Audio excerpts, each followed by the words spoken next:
Maswerteng gabi po mga ka-STL. Narito na po ang resulta ng STL Bulacan para sa araw na to, third draw. January 5, 2026, araw ng Lunes. Naway ang mga natayaan niyo pong mga numero kanina ay manalo nawa ngayong gabing ito, 8 PM. Kaya kunin niyo na po ang inyong mga ticket. Narito na po ang resulta. Ang mga numerong nanalo sa STL Bulacan ngayong gabing ito, January 5, 2026, 8 PM, third draw result, 29 at 28 in exact order. Again, 29 at 28. At ngayong gabing ito sa STL Bulacan, natin pong i-shoutout si Ate Melody ng Bulacan. Shoutout po sa inyo, Ate Melody. Sana po ay nasa maayos kayong kalagayan. At sa lahat po ng mga taga Bulacan, shoutout po sa inyo.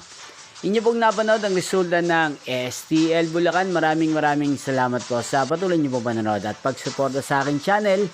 Magkita-kita pong muli tayo bukas ng alas 11 ng umaga.